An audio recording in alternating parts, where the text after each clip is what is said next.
Thank you, Mr. Chairman. Thanks for the witnesses being here. I want to take a little bit different approach on this and just talk about a little bit of the impact that I'm not sure has been fully discussed today, and that is to physicians.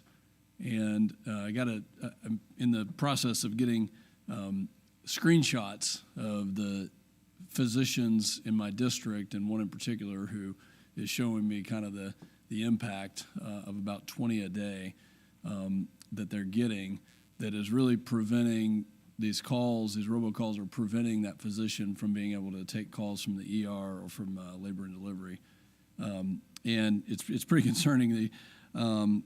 So apparently the apps that they're using to either diagnose or have conversations with their patients, the Abridge app is one of them, and then there's another app, and I'm not familiar with these, so I'm not the expert on this, but you can't use those apps when calls are coming in. And so I just wrote down from the screenshot the calls that recently came in. This was from last week on Friday: 231, 253, 257, 348, 353, 358, 359, 438, and 448. And in that period of time, starting at 2:30, ending at almost 5 p.m., there were a number of patients that were disrupted. So I know we're beating a dead horse with just how painful these things are, but that actually is pretty serious. When they can't take a call from the labor and delivery, section saying, hey, we have an incident here that you need to get up pretty quick and, deliver.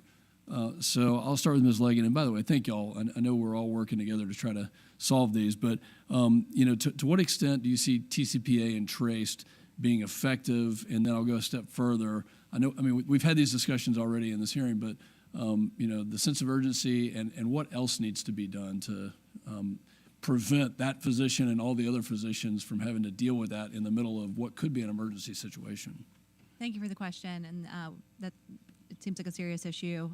TRACED and the TCPA are great tools that are helpful in helping bring enforcement actions against bad actors under the TCPA if you're violating those consent, auto dialer, pre-recorded voice provisions.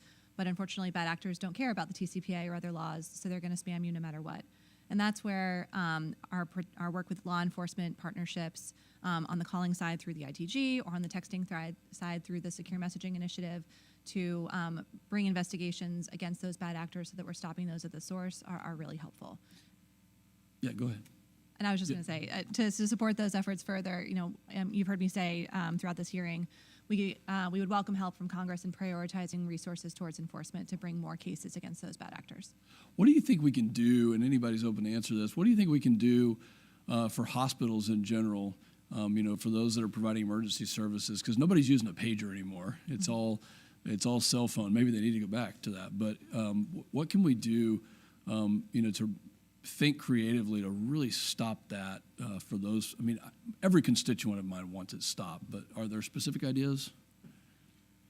That's a good question. It's a really challenging issue, especially when we want to make sure that critical public safety, public health services need to get their calls through.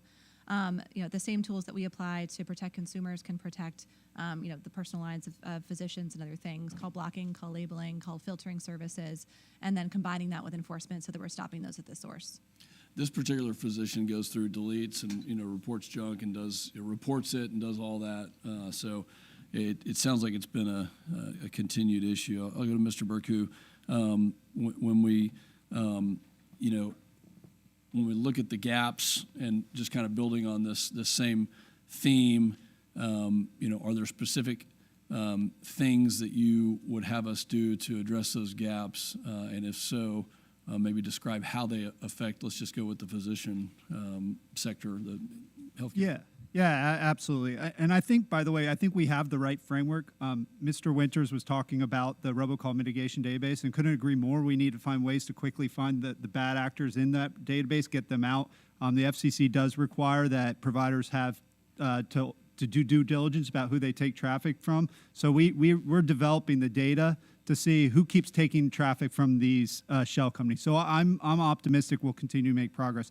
There are, as Ms. Leggin mentioned, there are blocking and labeling in specific use cases. I know we work sometimes with some companies that sit on the inbound call side for a hospital, and we've had successful, and they have really sophisticated tools to see which is the consumer, which is not. So those are some of the things I'd recommend that the doctor looks into.